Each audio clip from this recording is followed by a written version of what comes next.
भाजपा के नेतृत्व वाली भारत सरकार ने 2047 तक भारत को एक विकसित राष्ट्र बनाने का एक महत्वाकांक्षी लक्ष्य निर्धारित किया है, जो स्वतंत्रता के 100 वर्षों का प्रतीक है। हालांकि एक महत्वपूर्ण प्रश्न उठता है, क्या भारत शिक्षा, ग्रामीण विकास और बुनियादी जीवन स्तर जैसे मौलिक मुद्दों को संबोधित किए बिना वास्तव में इस स्थिति को प्राप्त कर सकता है? भारत की लगभग 70% आबादी गांवों में रहती है और बिजली, पानी, स्वास्थ्य सेवा, परिवहन और शिक्षा जैसी आवश्यक सेवाओं में चुनौतियों का सामना करती है। विकास के दावे की शहरी प्रगति से परे जांच की जानी चाहिए। भारत के तेजी से शहरीकरण और आर्थिक विकास के बावजूद ग्रामीण क्षेत्र अभी भी अपर्याप्त बुनियादी ढांचे और आवश्यक सुविधाओं तक सीमित पहुंच से जूझ रहे हैं। प्रमुख समस्याओं में शामिल हैं शिक्षा। भारत की ग्रामीण आबादी का एक महत्वपूर्ण हिस्सा गुणवत्तापूर्ण शिक्षा तक पहुंच से वंचित है। सरकारी स्कूल अक्सर खराब बुनियादी ढांचे, प्रशिक्षित शिक्षकों की कमी और पुरानी पाठ्यचर्या से ग्रस्त हैं। स्वास्थ्य सेवा। कई ग्रामीण क्षेत्रों में अच्छी तरह से सुसज्जित अस्पतालों, डॉक्टरों और दवाओं की कमी है, जिससे रोके जा सकने वाली बीमारियों के कारण मृत्यु दर अधिक है। बुनियादी सुविधाएं, बिजली, स्वच्छ पेयजल और स्वच्छता कई गांवों में असंगत बनी हुई है, जिससे जीवन की गुणवत्ता और आर्थिक अवसर प्रभावित होते हैं। रोजगार और कृषि। किसान, जो भारत की अर्थव्यवस्था की रीढ़ हैं, वित्तीय संघर्ष, पुरानी कृषि पद्धतियों और आधुनिक प्रौद्योगिकी समर्थन की कमी का सामना करते हैं।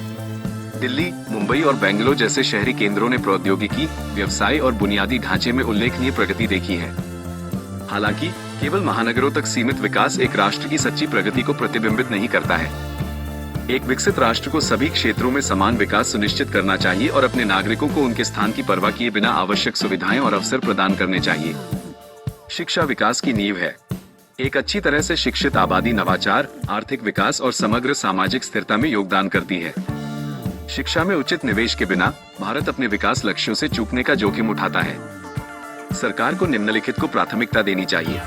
ग्रामीण क्षेत्रों में शैक्षिक बुनियादी ढांचे का विस्तार करना, कौशल आधारित और आधुनिक शिक्षा प्रणालियों को लागू करना, शिक्षा और शिक्षक प्रशिक्षण के लिए बजट आवंटन में वृद्धि करना, इंटरनेट पहुंच और डिजिटल शिक्षण संसाधनों को प्रदान करके डिजिटल विभाजन को पाटना।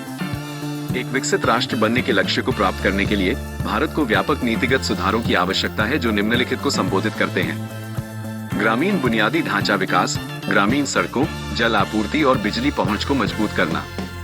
स्वास्थ्य सेवा विस्तार, अधिक अस्पतालों की स्थापना करना और ग्रामीण क्षेत्रों में स्वास्थ्य पेशेवरों की संख्या में वृद्धि करना। रोजगार सृजन, कौशल विकास कार्यक्रमों को प्रोत्साहित करना, लघु उद्योगों का समर्थन करना और कृषि का आधुनिकीकरण करना। शैक्षिकी सुधार, प्राथमिक और उच्च शिक्षा, व्यावसायिक प्रशिक्षण और ग्रामीण शहरी साक्षरता अंतराल को पाटने पर ध्यान केंद्रित करना। सतत विकास, औद्योगिक विकास को पर्यावरण संरक्षण और जलवायु लचीलापन के साथ संतुलित करना। 2047 तक भारत के एक विकसित राष्ट्र बनने का दृष्टिकोण सराहनीय है, लेकिन इसके लिए एक समावेशी और यथार्थवादी दृष्टिकोण की आवश्यकता है। विकास को गांवों तक पहुंचना चाहिए, ये सुनिश्चित करते हुए कि प्रत्येक नागरिक को बुनियादी सुविधाओं, गुणवत्तापूर्ण शिक्षा और आर्थिक अवसरों तक पहुंच प्राप्त हो। ग्रामीण भारत के उत्थान और शिक्षा पर एक मजबूत जोर दिए बिना एक विकसित भारत का सपना एक मूर्त वास्तविकता के बजाय एक अपूर्ण कथा बना रहेगा।